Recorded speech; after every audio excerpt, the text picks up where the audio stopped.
Thanks for tuning in to this week's NFL podcast. This time around, I'm joined by Kaustubh Gopal, a good friend and quite the character. We're talking last night's Eagles-Packers game, a possible 17-game season, Melvin Gordon ending his holdout, and our Week 4 predictions. Hope you enjoy it.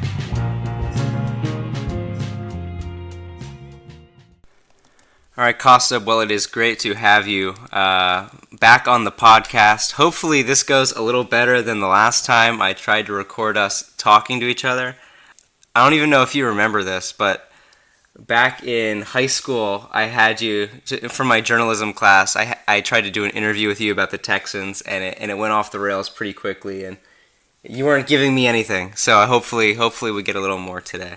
No, I do remember that, Connor. I do remember that one, and I just have to say, I felt I did give you something. It may not have been related to anything to sports. So that's kind of the problem, though. When you're the sports guy and you're doing a profile, I think this was a couple weeks into the season, and I was doing a profile on the Texans, and you were like, no, I haven't been watching the games. I don't know what to tell you. You started trying to make these wild metaphors. It wasn't working. I'm not sure. I think we talked for like 15 minutes, and I'm not sure if I got any quotes. Well, I do vividly remember that, and I have to say that, hopefully, this time it's going to go a little bit better. You know what? That's the hope. We're here. It's week 4 of the NFL season. We had the Thursday night game last night, recording this time on a Friday. The Eagles and the Packers. And the Packers came into this one undefeated. And for the Eagles, 1-2, a couple close losses back-to-back. This was a really big game for them to avoid going 1-3. It would have been a really tough comeback from them afterwards, considering the Cowboys are already 3-0. But they go into Lambeau and they get a really big win. What's your kind of first impressions after that game? After seeing it, to me, it just comes down to bad coaching. If you look at it, why drive all the way down to the Eagles 1 yard line and throw it for 4 times? Honestly, you're right, because the Packers lose this game by a touchdown, right? Yeah. They had, in the fourth quarter, they had their last 2 drives of the game. They had one, they get to like the 1 yard line, I think, and it's like first and goal, and they throw it 4 times and they don't get it. And then, they're lucky, they get the ball back. They go all the way down the field again. They get to the 2 yard line, and they throw it, and Aaron Rodgers throws an interception. And it looks like the exact same play that we saw in the Super Bowl, right? Oh yeah, it was just eerily familiar, and it makes you question. When you see things like that happen in the past, you're supposed to learn from those mistakes. But it just doesn't really look like Matt LaFleur is like on his ball game right now, and it looks like he just wants to remimic whatever the Patriots did back then. Part of this I think is just first year head coach, and you have Aaron Rodgers, who you could argue is like the best player in the world. So, why not just let him go to work? But at the same time, I don't really have too big of a problem with calling the play call that led to the interception. I think I'm more concerned about the previous drive, where, you have four shots at it from the 1 yard line, and you don't even run it once. And even the play calls on some of those, really quickly turned into broken plays. I think multiple of those four shots from the 1 yard line, he ends up just throwing it out of bounds like there's nothing for him. I think maybe simplify the game a little bit. You don't necessarily need to get so fancy. Just kind of do what's kind of proven to work, and they kind of lost this game off of those mistakes. No, I definitely agree. There's been this transition in the football culture where we're starting to prioritize passing a lot more than running. But sometimes, you got to listen to what that high school coach told you back in the day. Stick to the fundamentals and run it. When you're at a 1 yard line, it makes no sense not to run it at least once. Just give it to Aaron Jones and let him do his thing. Yeah, again, like the like the Packers are, I think, always going to be a throw first team. And passing is up in the league, but everything is situational. And I think when we get down to these goal line situations, the game hasn't really changed too much. You can't throw it 50 yards because you don't have the field to do so. So you see, running is always going to be, an effective strategy. It's probably a safer strategy. And the Packers really suffered. This was a game that I think the Packers really had a chance to win, and they probably should have won. Their defense had their worst game of the season so far. I'm not going to deny that. But at the same point, their offense goes for nearly 500 yards. Aaron Rodgers, he had the interception late in the game, and he had a fumble at the end of the first half that cost them a touchdown. And those kind of mistakes, which are uncharacteristic for Rodgers, really really hurt the team. Aaron Rodgers. The thing though is when you talk about running the ball, here's kind of the issue. Aaron Rodgers in this game has 5 carries for 46 yards. Aaron Jones has 13 carries for 21, so less than 2 yards per carry. So I think you understand why they might be hesitant to run the ball in these goal line situations, but I think at the end of the day, you have to go for it at least once or twice. And if you're offensive line and your team is unable to pinch it in from the 1 yard line, then you honestly don't deserve to win the game, and they weren't even going to try to. No, I definitely agree. I hear what you're saying about Aaron Jones and his inefficient production last night. But at the end of the day, it's 1 yard. And as a professional football player on the goal line with a little bit of good blocking, you can get 1 yard. And it just seems to be that trying to throw it in that time just carries a lot more risk than it's worth. Yeah. And it's kind of a shame because this spoiled the best game of Davante Adams' career. He was well over 100 yards in the first quarter. Finished with 10 catches for 180 on the game. It really looked like this was like this classic Aaron Rodgers game where people have kind of been doubting him for a couple weeks because he hasn't been great.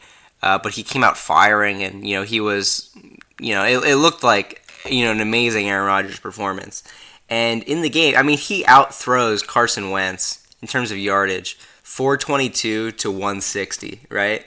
And the Packers as a whole, their offense goes for more than 150 more yards than the Eagles, but they lose the turnover battle 2-0.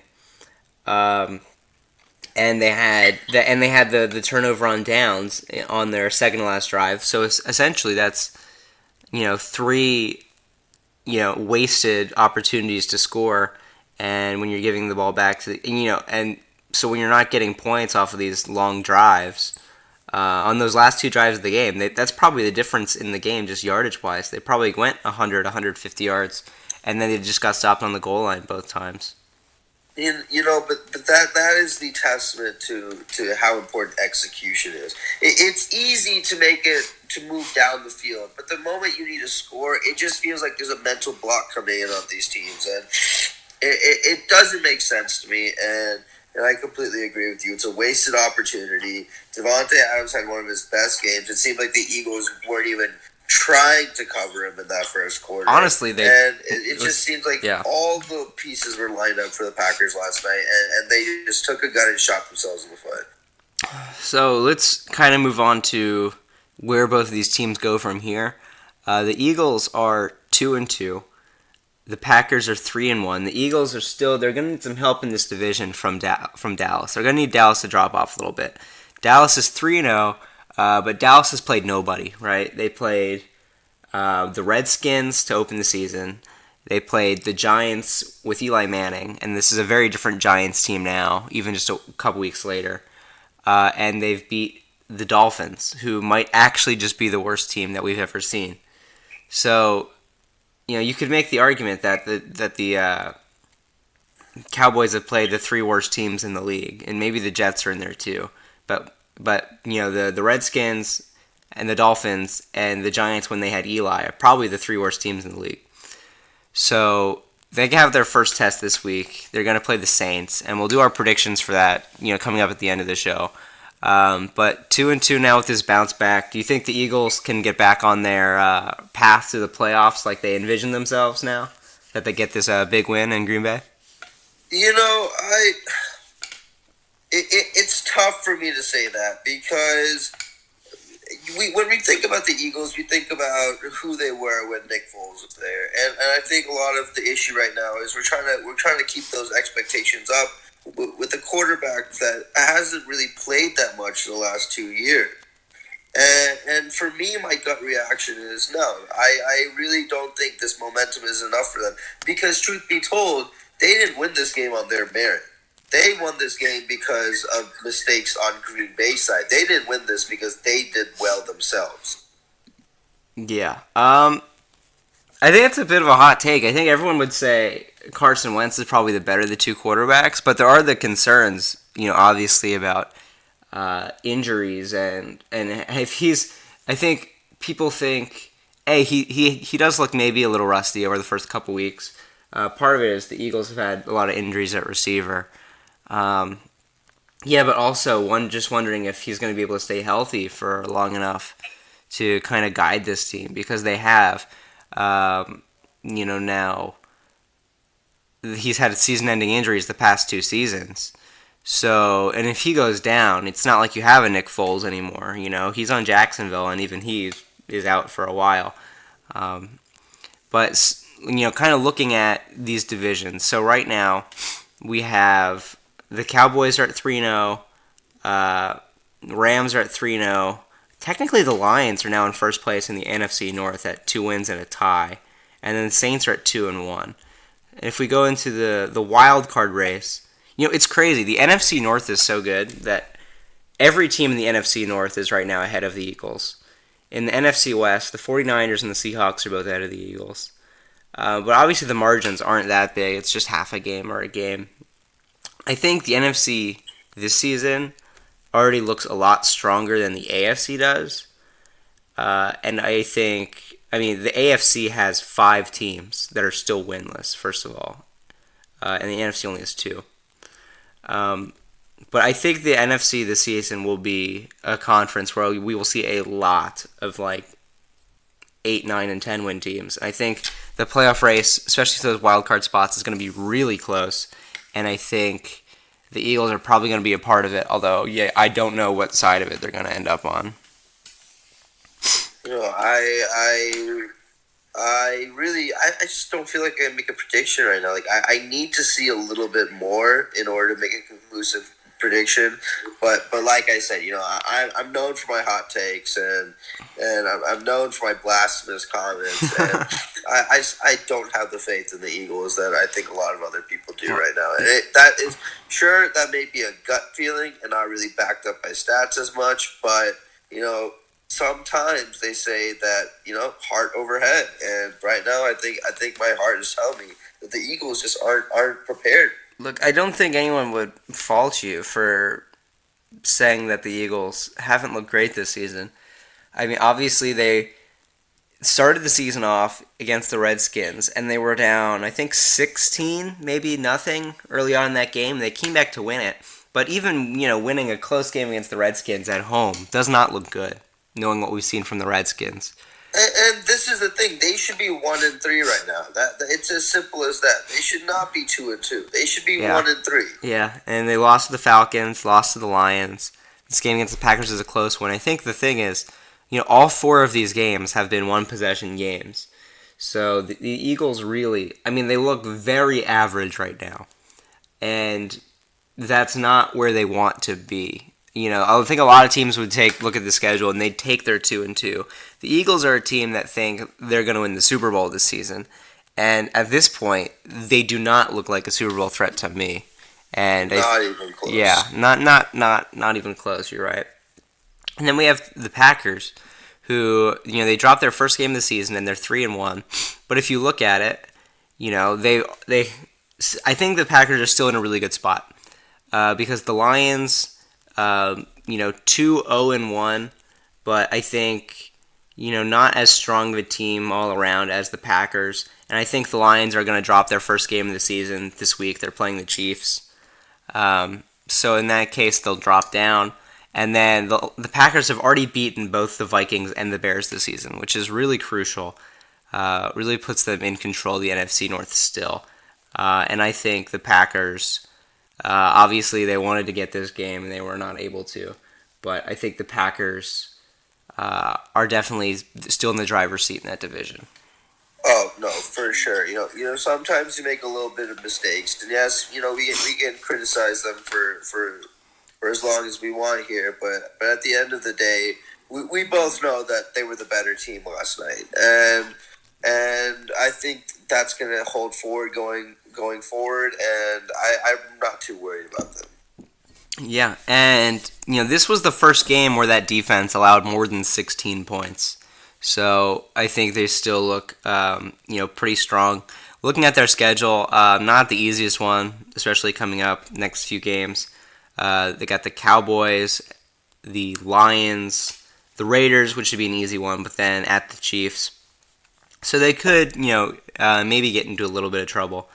But I think, down the line, this is one of the better teams in the league, and I think maybe they'll drop a game here and there, but I think 10 or 11 wins seems like a pretty realistic kind of mark for this team.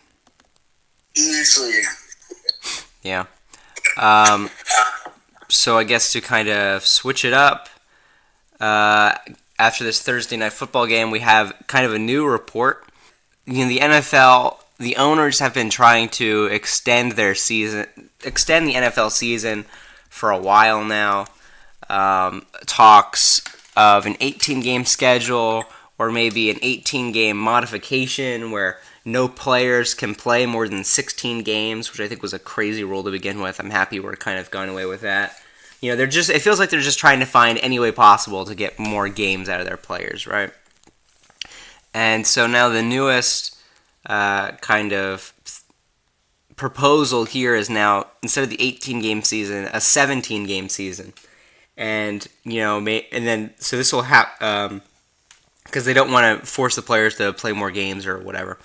So obviously this will come with a shortening to the preseason. So I've seen them say a 17-game season with a 2-game preseason. I've also seen a 17-game season with no preseason at all, which I want to hear your thoughts on this kind of extend the season idea. I'm all for it. Really? I think the preseason right now is far too long. Cut it down by 1 week. Throw that extra game on, and increase your viewers. Make the game actually meaningful. Make it mean something. And I don't see the issue with it. If you're just going to cut down one preseason game and add it on to the regular season, really, how much of a risk are we really putting the players at? And I know you're a very player-centered individual, but for me, I'm thinking this is a game at the end of the day. This is America's game, and this is providing a service to everyone around, and they are playing for the teams, and I really don't see an issue with adding one game to players that are willing to make this their profession, and if in my opinion, I think they're going to be all for it. They're going to just get more time to do the thing that they love. Yeah, but also the thing that they love is killing them. So I get that, and I see that, but this is the thing: this is the nature of the game, and I think that if we've seen it, we've made football as soft as it can be. Any softer, I just don't even feel comfortable calling it American football. We have all kinds of sports in our society that are potentially killing people. Okay, we have MMA. Those guys are putting their bodies through so much more with less and less padding, but they're willing to do it. And the thing is that we aren't thinking about them. But for football, we keep going back to it, and we keep trying to make it where we keep that level of brutality and that level of excitement. but then we also want to convince ourselves that we're going to do it in a way that the players are fine. That just is not possible. When you have 250-pound grown men running at each other and hitting each other in the head, yes, you are going to have some damage down the road. But the reality is, it's a choice these players are making. And at the end of the day, I'll be honest, the better form you have, the more you stick to that foundations you learn in Pee Wee football, I really think that these injuries are going to go down. My personal opinion is that in recent years, the form of these players has gone drastically down. And that is why we are seeing such a surge in injuries. And I don't think that's a reflection of the sport, but a reflection of the players and what they are being taught growing up. And to me, adding one extra game is just another way where we're just promoting this culture of or being against this one extra game, just promoting this culture of making the game soft. And in my opinion, I'm all against that. That's not what football is about to me. I should have warned people that you were this hot take master. I did not expect this spicy 17-game approval. I have a lot of things I want to say about this. First of all, and I'm happy that you can kind of take this other side of things. I'm not trying to flame or anything, because I think it's good to kind of have, like, actual discussion on things rather than just this oh yeah, I agree, kind of echo chamber. But first of all, the MMA fighters, I think there's a big difference. These guys fight once or twice a year, and I realize all their training and whatnot, but I think there's a different level of brutality to playing in the NFL when you're week in, week out. We have reports showing that, 98% of former players who've had their brains examined show some level of CTE. We had Aaron Hernandez, who, not to take away from, obviously he's a murderer, but he was showing extremely advanced signs of CTE. And this was only, I think he was out of football by the time he was 25. We had two players in the game last night, and I think this is a really good time to talk about this issue because it comes right after. We had two players literally taken away on stretchers, right, where we have concerns about, head and neck injuries. So I think we should do anything possible to kind of minimize the risk. And I think it's a good point that at some point it ceases to become football. And I'm very intrigued by, kind of the question of what football will look like down the road. But I think what we can do now is try to protect the players, as much as we can. And yes, if you want to add an extra game to the season, I think it would be, obviously necessary to take away at least 2 preseason games. And I think maybe regardless of what happens, I think we will see the preseason regardless of if we add more games to the season, I think we will see the preseason probably get shorter in the next few years. Because I think a lot of people have kind of realized that we don't need the preseason as much as we thought we did, and a lot of it's kind of unnecessary. But as far as adding games onto to the schedule goes, I think the difference between the preseason and the NFL is in the preseason, your star players might not be playing at all. And if they are, they're playing for maybe a quarter, right? Just playing an extra, I think playing one, extra regular season game is probably the equivalent of, an entire preseason for, a guy like Aaron Rodgers. I hear what you're saying. And I get what you were saying as well. But at the end of the day, that is what football is. And I think we need to stop trying to, and I know this comes off as, Kaustubh doesn't care about the players, but football is a violent sport. So that is something that we need to accept. And the more we try to move away from that, it's no longer football. And look, I know it is terrible to see these things happen. When I saw that Maddox had injury. It's scary, but that is a risk that comes with the nature of this sport. And the only thing that we can do to better that is put more research into equipment that is going to help these players. That is the issue right now. Is for the last 50 years, the football helmet has not changed that much. And we need to work more on mainstreaming new designs that have been released but are not been accepted by players. One, because maybe they feel different, but also two, because they are expensive. And the league is unwilling to endorse those products. And that is the main issue right now. It is not the sport itself. As the sport has developed, the skill of these players has developed. They've gotten bigger. They've gotten more aggressive. But one thing that we as a society have failed in is providing them with the resources and the equipment to help them. Because the reality is we have the technology and the equipment to help them, Connor. We just don't want to pay the money to give it to them.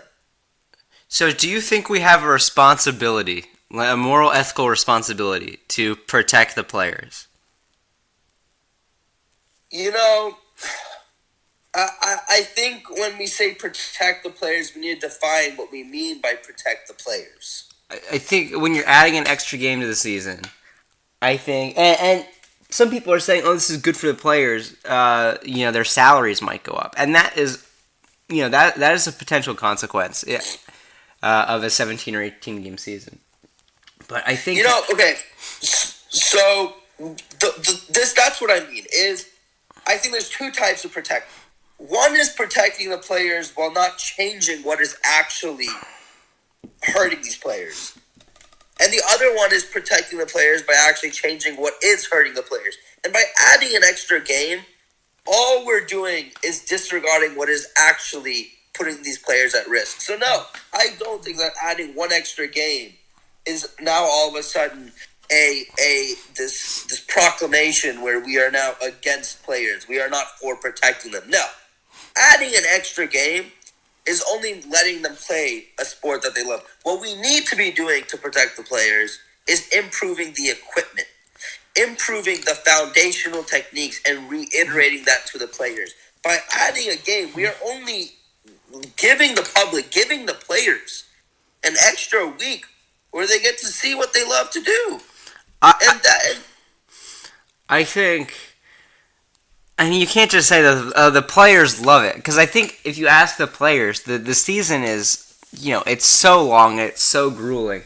I think adding an extra game, all that does is, it helps line the pockets of the owners. Of course they're going to want more games. If they could, they'd get 20 games. Because then they get to sell more tickets, etc. I think... Yeah, maybe... I think what you're doing right now is you... Look... Those players are getting paid millions of dollars to do this, okay? Well, let's be real about that right now. They are not... By adding an extra game, at the end of the day, it is only going to put more money in their pockets as well. Now, the reality is, what I'm trying to say, is that adding an extra game is not going to significantly increase the number of injuries we're seeing. It's just not. Because the injuries we are seeing are due to sustained, repeated, chronic hits, not acute hits. Those are random occurrences. What we saw last night was a random occurrence that was a result of a freak accident. It is not because of a nature of the game. If we see the replay, you can see that Maddox just gets hit by his fellow player, and that is what's throwing him on the ground. So I agree with yeah. No, it's just to finish the thought is. Adding an extra game, in my opinion, is only benefiting the players, the owners, the public more. It is not going to significantly hurt them by any means. I mean, I think it's, too much of a good thing becomes a bad thing. And you're right that adding a 17th game probably won't see a substantial increase in injuries. I mean, it wouldn't, right? Because, at the end of the day, it is just one extra game.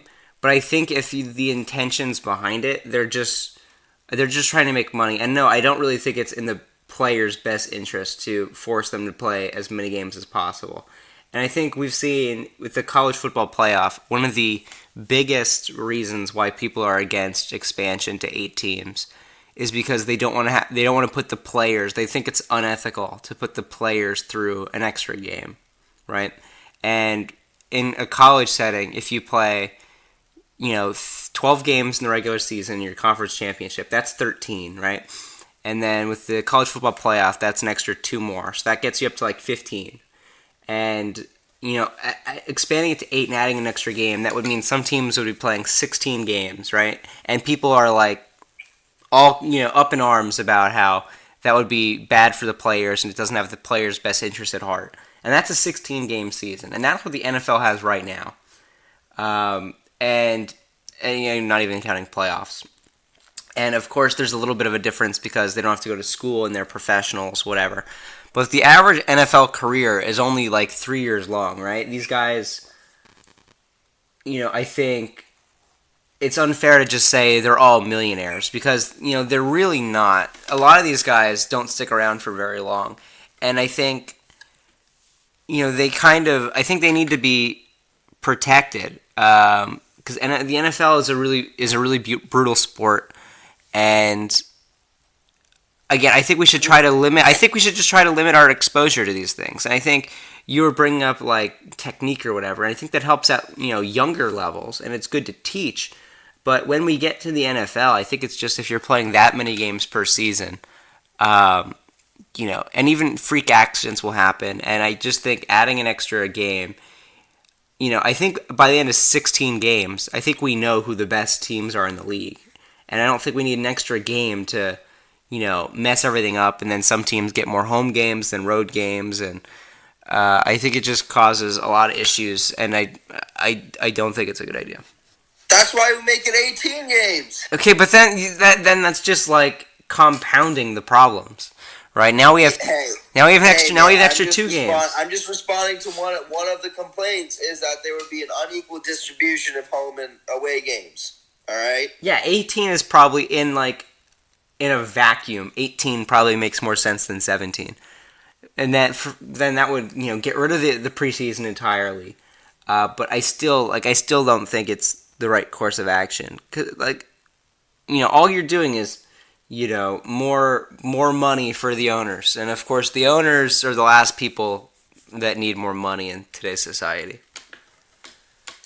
I get what you're saying. I really do, and I feel it, and I see the validity in the argument.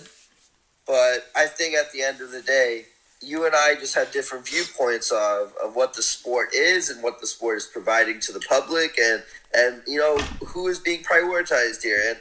And I do, and I definitely, if I was in the position, I'd probably maybe I wouldn't say for a 17 game because the logistical problems that come with it would probably be too much to handle. But if I am looking at it in a vacuum, and the only argument is, are the players going to be more at risk? I think that is not enough to say no to the expansion. Well, happy to have the discussion for sure, and I think we do just have a very kind of different viewpoints on that issue. But I think it's good to talk about, and I think it's important to talk about. And obviously, the owner's going to be pushing for this 17-game season. Maybe I should be a lawyer for the owners then, right? Hey, man, you make that happen. You make that happen. You feed those wealthy interests. Hope it gets to that trickle down effect. One player that will not be playing 17 games or even 16 games this season is Melvin Gordon. Oh my God! Who missed the first 3 weeks of the season, holding out for a monster contract. He thinks he's deserving of one of these mega contracts that we're seeing. He announced, I believe yesterday, it might have been Wednesday, He's coming back. He's coming back. Holdout over. He just gave up $3 million. He lost $2.7 million. That's correct. He says, I've sat out. I've missed out on my $2.7 million. The team is not going to be able to find anyone to trade for me. Team is 1-2. Hey, I guess I might as well come back. And when he comes back now, you think his players are going to respect him? You think his fellow players are going to look at him as a leader? No. He threw them under the bus for his own self-interest. And at the end of the day, he lost. He hurt himself. And they also hurt the team. It worked for Ezekiel Elliott. I think he was hoping once the Elliott... I am fundamentally against this idea of holdouts because it is a selfish thing to do. You signed a contract. You need to be sticking to that contract. Yes, maybe you have gotten better in the course of your contract, and now you think you deserve more value. But the thing is that you signed that long-term contract back in the day for that financial security. You don't get to pick and choose how much you get to get paid. That's not how the real world works. And you traded off that opportunity to ask for more money if your skill increased in exchange for financial security. So don't come back to me here now and be 2 years later, I'm putting up these numbers. I'm the best running back in the league and now I deserve money. No. When it comes your time again, you can ask for that money. But don't go and hold out. Because all you're doing is you're hurting the team, you're hurting yourself, and it is a selfish thing to do. And it is sad to see that these players are having to go through, are doing this nowadays. Gotta get that bread. They already did get the bread. That's the thing. They just want more bread. And the reality is that there's multiple types of compensation. That's what we need to talk about first. There is physical compensation and mental compensation. And the reality is these players receive physical compensation and that mental compensation of financial security. Don't tell me that they are being unfairly paid. Because they not only are getting millions of dollars, but they also have financial security. So don't say the team is against you because you agreed to that contract. You had a lawyer, a big hotshot lawyer, come in, an agent, look at that contract, negotiate it for you. You were happy when you signed it. So what's changed now? So first off, I never fault anyone for wanting more bread, either in a money standpoint or an actual bread standpoint. I love bread. But to get into it, I think let's look at what happened to Le'Veon Bell, right? The Steelers' kind of idea with Le'Veon Bell was, well, we're just going to keep giving you the franchise tag and we're going to keep stringing you along on these one-year deals, and the second you're not valuable to us, we're going to cut you, right? And I think you've seen the running back position specifically see a lot of these holdouts. Le'Veon Bell, Ezekiel Elliott, and I think you're going to see a lot more in the future. Because the running back position in general is one where your window to earn feels so constricted. Because even you see a lot of guys that were great running backs, by the time they're 26, 27 even, they're not quite as good, and teams don't want them anymore. Or even if they are as good, teams aren't as willing to pay them because the drop offs are so steep and it's so uncertain how they'll be in the future. Hey man, are you gonna knock on my man Frank Gore? Frank Gore is amazing. 36 years old. Frank Gore is amazing. But 36 years old and still making that bread. In general, man. Ciabatta every day. Oh man, Frank Gore is amazing. But unfortunately, not every running back in the league is Frank Gore, and not every running back in the league gets treated like Frank Gore. It's really difficult to even play into your 30s as a running back. Okay. Why are they not treated like Frank Gore? Because Frank Gore has respected his contract. He's an old school player. He's that traditional player that respects how these negotiations go forward. He is. Okay. But what if you're Ezekiel Elliott and you're on your rookie deal? And I don't know what what Ezekiel Elliott was supposed to make this season prior to the holdout. But let's say it's $3 million, right? And but that is the contract that he signed. If he wanted to have the opportunity after that year to make more money, he should have taken a short-term rookie deal. That is such a dumb suggestion, because everything is so uncertain that you need to You need those guarantees. He exchanged that potential of making more for financial security, and that's a good decision. And then once he's the best running back in the league, he should also be able to make the decision to say, all right, I'm worth $15 million or whatever, and that's what I feel like what my worth is. So that's what he'll get paid when his contract is up. If I'm a doctor right now, let's say that you know I want to be a doctor. Yes, you do. The audience, I don't know if they know that, but let's say this.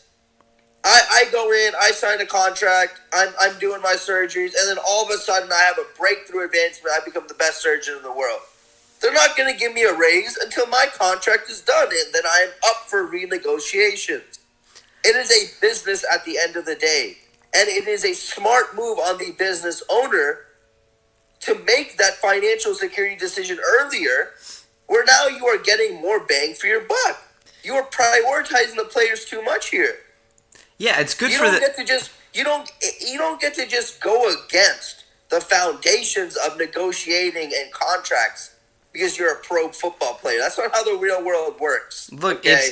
It's good for the owners, obviously, because they want to, they got their salary cap and they're trying to make the best team possible. And if it was up to them, I'm sure they would pay all the players minimum wage and just have them go out there and wreck themselves, right? More money for them. More money for the owners, right? Save a few bucks. But I'm sure they would. If the players were willing to pay for minimum wage, then that's their choice. But the reality is that the economy has said that their value is more than that. Right. And right now, what we are seeing here is players trying to redefine what their value is, and that is fantastic. That is great.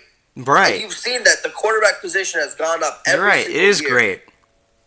But the reality is you wait till you have the opportunity to redefine what your value is. Don't go in and tell me right now, just because you are worth this much, you should get paid that much. That is a selfish thing.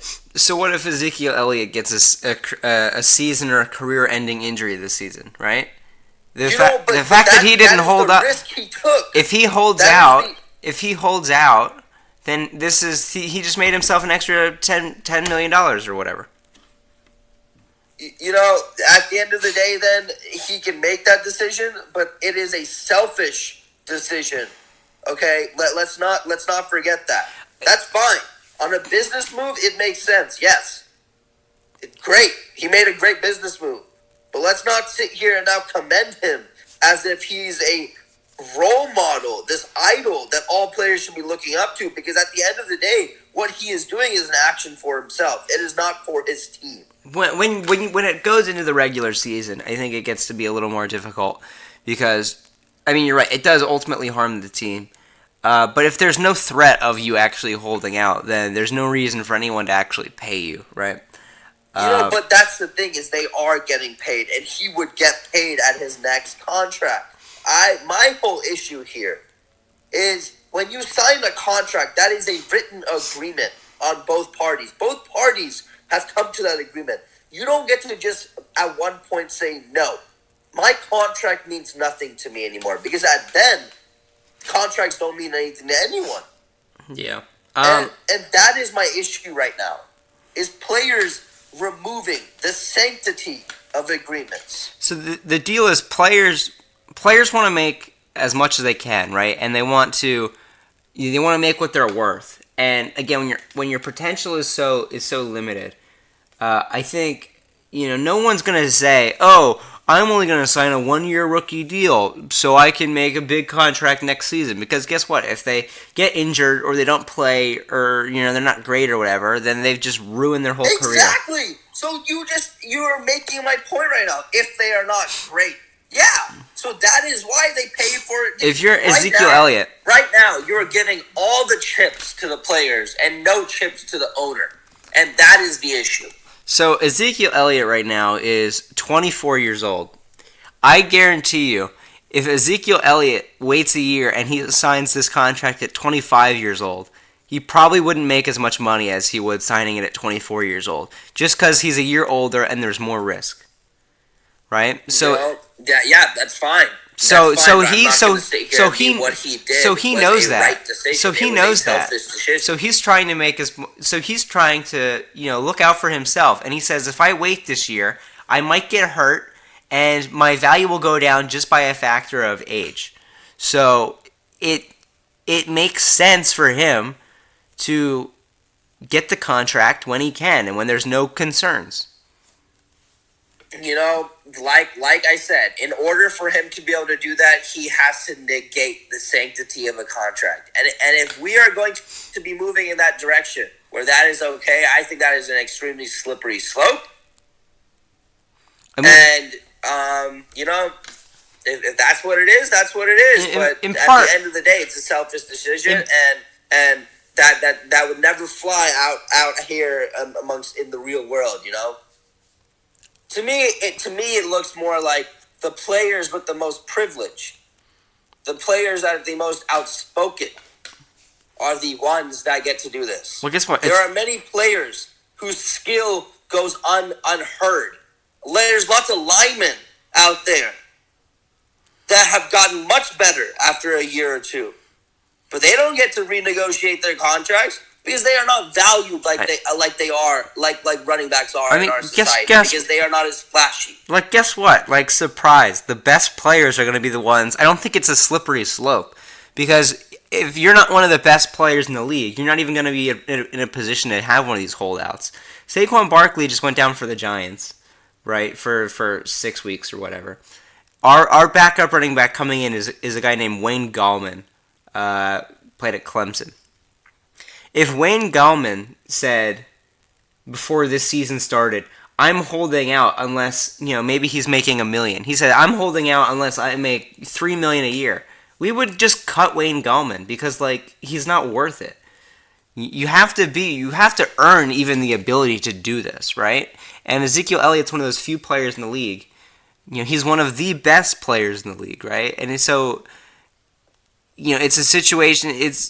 Not just anybody can do this. I get that, okay, and I hear you, but at the end of the day, let's say yes, okay, he has the ability to. Sure, he has the right to do what he wants. He has the right to do this. If he has the ability to negate what his contract is, that is fine. But let's not sit here and not say it is a selfish decision, one that is harming his players, his teammates. Okay? Let's not sit here and praise him and act like what he is doing is he is God's next right-hand man, because he is not. He is making a selfish decision. He's not making a decision for his team. And if we can both accept on that, then sure. If he has the ability to hold out, the team is willing to negotiate his contract, that's fine. But let's not sit here and give him the best of both worlds, because the moment he holds out, he as a person, as a teammate, is no longer the leader that he used to be. I think it is a selfish decision. I think we can kind of agree on that. I think my thing is, in some situations, I think it's okay to be a little selfish, especially when you're playing football. And I think more of his teammates would support him than you might think would. I think a lot of guys did not have a huge problem with it because they know how valuable he is, and I think it's better for football players in general. I think if guys can really open it up and be able to get what they're worth. Moving on, because I do wanna get to our Week 4 predictions. We still got 14 games left. We have the 49ers and the Jets on bye, but outside of that, and the Packers and the Eagles who have already played, got everybody else on the schedule this week. So jump right into it. Falcons home against the Titans. Falcons favored by about 4 right now. Who you got? Oh, easy. easy, the Falcons. I don't know if the audience knows, but I'm based out here in the ATL. Yep. So you know I gotta back up my home team. Yep. And I'm gonna take them right there with you. I think the Titans had a really strong start to the season, blew out the Browns, but the last 2 weeks have looked more than shaky. So I'm okay going Falcons. Bills playing the Patriots. Patriots favored by a touchdown. I think the Patriots are going to win by a lot more than that. My score for this one was 31-16. Yes, these are two undefeated teams, but the Patriots, I think are still much stronger, and the Bills haven't really beaten anyone good yet. You can't knock down my boy Bill, man. All right, so this is something we got to have in another meetup, you know. Sure. But we can talk all about Bill Belichick's legacy and my thoughts on him, but at the end of the day, it's the Patriots. It's Tom Brady. It's Bill Belichick. All right. To me, it looks like this is the remember way back when that 16-0 season. Yep. The one that the Giants beat them in the Super Bowl. Yep, the one that the Giants beat them in the Super Bowl. Yeah, I remember that. But I'm gonna go out on a limb here. Okay, I'm gonna go out on a limb here. Do it. And say that maybe this year we're going to see that again. You know what? It's not. There have been crazier things that have happened. This team looks really good. I think you might be the only Falcons fan that likes Bill Belichick.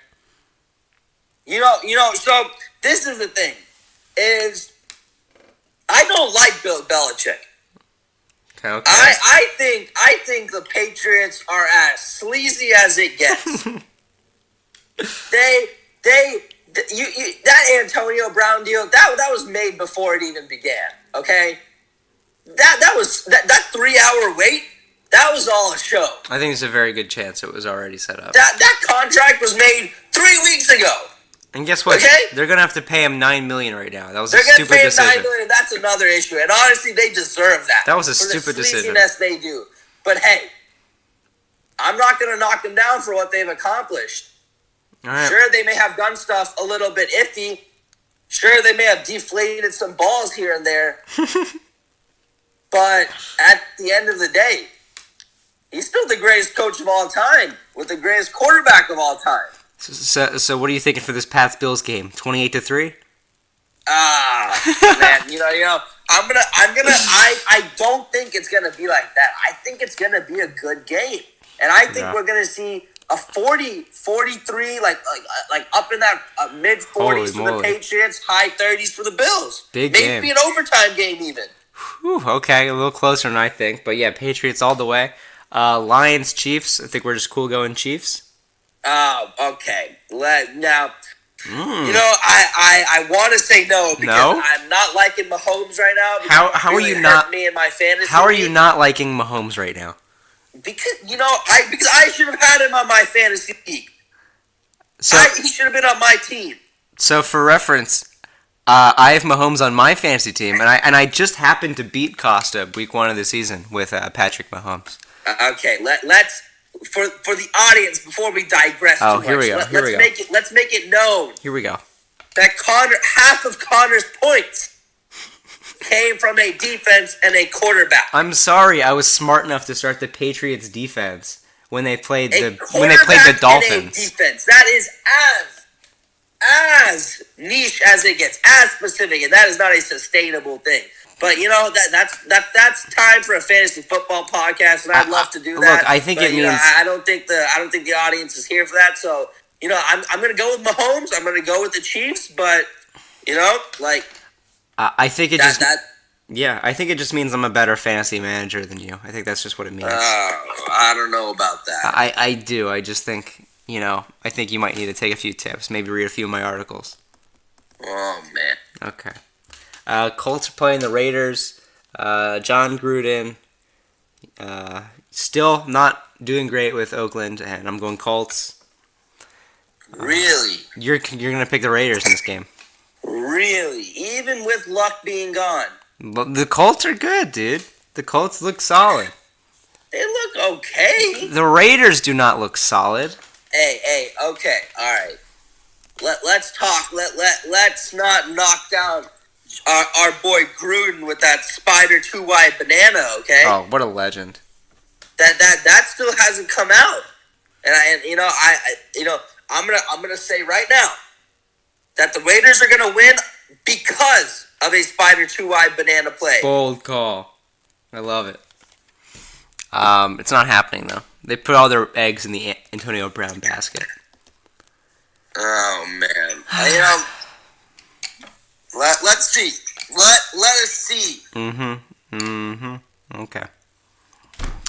Dolphins playing the Chargers. We're not even going to talk about this one. The Dolphins are terrible. The Giants and the Redskins. This is going to be a big win for my Giants. It actually might be a somewhat close game because the Giants have no defense. But Daniel Jones going to get us our second win in a row. I have to agree with you there. I think he is a rushing threat. He is. 2 rushing touchdowns. The last time a Giants quarterback had 2 rushing touchdowns. I'm actually not sure if it's ever been done. I don't think so. Not with Eli Manning. It did not happen with Eli Manning. Center. There you go. But yeah, no, I have to agree with you there. I think the Giants are going to wipe the floor with the Redskins, and our Daniel Jones is going to be, I'm going to say, putting up 2 rushing touchdowns. Let's go. All right, Ravens taking on the Browns. I think this game could be interesting, but I think Baker Mayfield is struggling right now, and the Ravens are not a good team to play when you're struggling. So I'm going to go with the Ravens. So, all right, I'm sorry, I cut you off there. Who'd you say you're going with? Ravens. Really? Yeah. Wow. I thought I was one that made blasphemous comments. I'm blasphemous for not picking the Cleveland Browns. I thought I was the one known for hot takes, but Connor Grohl... Oh, my goodness. You may have just taken it. You know what? People say second-year quarterback, first-year coach. The Ravens are favored by 6.5. In the words of my colleague, Stephen A. Smith. Oh. My colleague. He Sure. said there was going to be some issues in the beginning. And you know what? I'm going to go out and say I was the one that told him to say that. Oh, no. And I'm going to say it. I think they're going to come back this week. I think they're working out their quirks every week. and I think they're going to be it because you have to understand that Browns offense is one of the most talented in the NFL. Yep. Odell Beckham Jr. Yep. Nick Chubb. Yup. Baker Mayfield. Uh-huh. That is a triple threat. Yeah, but how's it working out for him so far? Hey, like I said, second-year coach, first-year coach, second-year quarterback, you're going to have some issues, but I'm telling you, they are going to come back, and they are going to wipe the Ravens this weekend. You like that draw they ran on 4th and 9? You know what? You can talk about it all you want. You can make fun of them. And I But will. let me know when they beat the Giants. Okay. I mean, they're not playing them this season, but, you know. Well, that's fine. Let's see what happens if, Super Bowl. Oh, Giants-Browns Super Bowl? Okay, Yeah. I'm in for this. I'll get on board. Yeah. All right. Texans, Panthers. Panthers rocking with Kyle Allen at quarterback. I know. He's good. Yeah, he's good. Christian McCaffrey is about to get a whole lot of running. So Oh, for you all bet. you fantasy players out there, Christian McCaffrey, anyone willing to trade Christian McCaffrey, pick that man up. Yeah, I don't think Kaustubh was good enough to pick Christian McCaffrey. You know what? We can talk about that later, but I'm gonna be with you here. I'm gonna give it to Texans. Yeah, I'm taking the Texans as well. I think we can agree the Rams are going to beat the Bucks. We got Sean McVay there. Yeah. What a coach, man. Cardinals home against the Seahawks. This game could be a little interesting, but I'm still going with Seattle. I have to agree with you there. That's what my gut is saying. I think it's gonna be a close game. I don't think either team is significantly better than the other one. But let's give it to the former Super Bowl champions. Yeah, because we know they're not winning another one. They are not winning another one anytime soon. Bears and the Vikings. This is a really good game. but Kirk Cousins never shows up for big games. And the Bears defense is going to make him have to throw the ball, and I don't like his odds, so I'm taking Chicago. Oh, you're putting your chips with Mitchell Trubisky. Look, I don't like Mitch Trubisky either, but I think the Bears have a better defense than either of those teams have an offense. You know, let's see. Let's see what happens. Okay. I want to say Kirk Cousins, man, but that's just because I like going against you. Every time I pick Kirk Cousins, I lose. So I don't think I'm ever going to pick him again. But let's see, Dalvin Cook, man. Don't knock him down. Dude's a beast. You know who's not a beast? Stephon Diggs. I picked him up in like the 3rd or 4th round of our fantasy. You know what? I think it was the 4th round of our fantasy draft. I picked up Stephon Diggs back in the day when he was on the waiver wire in our fantasy league. Good for you. This season he was killing it. This season he's garbage. He was killing it because I saw greatness before you guys saw greatness. You know what I see? I see that I'm 3-0 right now. All right. We'll see what happens. Are you taking Kirk Cousins? I'm gonna take Kirk Cousins. Oh boy, taking Kirk Cousins. Broncos, Jaguars. I am going with Gardner, the man Minshew, and his marvelous mustache. Oh my God, I have to agree with you. That man. Hey, did you see him wearing those jean shorts the other night? I'm not a fan of the jorts, but you know. Oh man, he is exactly who I want to be when I grow up. When you grow up. He's like, when I grow up. He's like 2 years older than you. Hey man, a lot can happen in 2 years. That's a good point. Saints. Yeah, no, I'm gonna agree with you. Yeah. We got our man Gardner Minshew with my boy Leonard Fournette, that double duo. Leonard Fournette is trash, but whatever. Hey. Hey. That is a blasphemous comment. It's also a true comment. You know, I'm gonna have to label you a bona fide scrub after that one. Okay. I don't even know what to say. I'm gassed. Saints Cowboys Sunday night. Easy Cowboys. I'm taking Cowboys. I don't think it'll be that easy, but I'm taking Cowboys. You know, they don't have Drew Brees, man. All right, let's see what happens, but it's gonna be easily Cowboys. All right. And then the last game Monday night, Steelers home against the Bengals. Good news is one of these 2-0 for 3 teams. One of these teams will get a win. You know, I have to say that this is truly a make-a-wish opportunity. I don't know if I'm allowed to say that. Yeah. Who you taking?